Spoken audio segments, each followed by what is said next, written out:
દાહોદમાં લીંબખેડાની ખાનગી શાળામાં શાળા છોડ્યાનું પ્રમાણપત્ર કઢાવવા આવેલા વિદ્યાર્થી પાસેથી ₹5,000 વસૂલ્યા હોવાનો વિડીયો સોશિયલ મીડિયા પર વાયરલ થયો છે। દાહોદના સાંસદ જશવંતસિંહ ભાભોરની સંસ્થા દ્વારા શાળાનું સંચાલન કરવામાં આવે છે। ભાભોર સ્કૂલ ઓફ સાયન્સના સંચાલકે ₹5,000 માંગતા હોવાનો વિડીયો વાલી દ્વારા સોશિયલ મીડિયા પર વાયરલ કરવામાં આવ્યો છે। પ્રમાણપત્ર લેવા આવેલા વિદ્યાર્થીના વાલી સાથે પણ સંચાલકે ગેરવર્તન કર્યું હોવાનું વિડીયોમાં જોઈ શકાય છે। જીએસટીવી વાયરલ વિડીયોની પુષ્ટિ કરતું નથી। અહીંયા સ્કૂલમાં એલસી લેવા આવ્યા અમે તો ત્યારે એમણે એવું કહ્યું કે ત્યાંથી પત્ર લખાવી લાવો, અમે એલસી આપી દઈશું। તો અમે બારિયા સ્વાગત હાઈસ્કૂલમાંથી પત્ર લાવ્યા અને પત્ર લાવ્યા ત્યારે એમને પરમ દિવસે મારા પપ્પા જોડે આવ્યા ત્યારે એમને 16,000 રૂપિયાની માંગ કરી। 16,000 રૂપિયા ભરો અને એલસી લઈ જાઓ।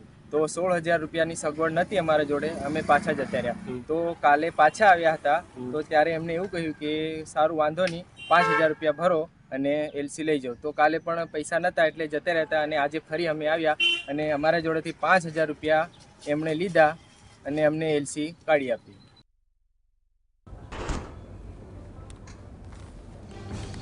સંવાદદાતા ભૂપેન્દ્ર જોડાયા છે। ભૂપેન્દ્ર, શું જાણકારી?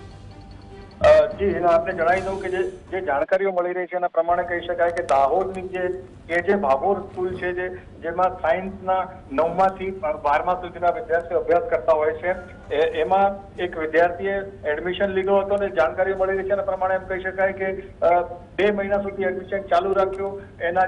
એનું નામ રજીસ્ટ્રેશન થયું, ઓનલાઈન બધું રજીસ્ટ્રેશન થયું। એના પછી એણે કોઈ કારણસર સ્કૂલ છોડવાનો નિર્ણય લીધો અને એલસી કઢાવવા સ્કૂલમાં જ્યારે ગયો ત્યારે એની પાસેથી 5,000 રૂપિયાની માંગણી કરવામાં આવી અને સ્કૂલ સંચાલકોનું કેવું છે કે જે 5,000 રૂપિયા જે માંગવામાં આવ્યા છે એ એડમિશન ફી પેટે એના માંગવા આવ્યા છે। એમ જોવા જઈએ તો આ એક પ્રાઇવેટ સ્કૂલ છે, જે સેલ્ફ ફાઇનાન્સ સ્કૂલ એમ કહી શકાય અને એની જે વાર્ષિક ફીસ છે એ 32,000 રૂપિયા છે એવું જાણવા મળ્યું છે અને એના ભાગરૂપે 5,000 રૂપિયા એડમિશન ફીના પેટે એની પાસે લેવામાં આવ્યા છે।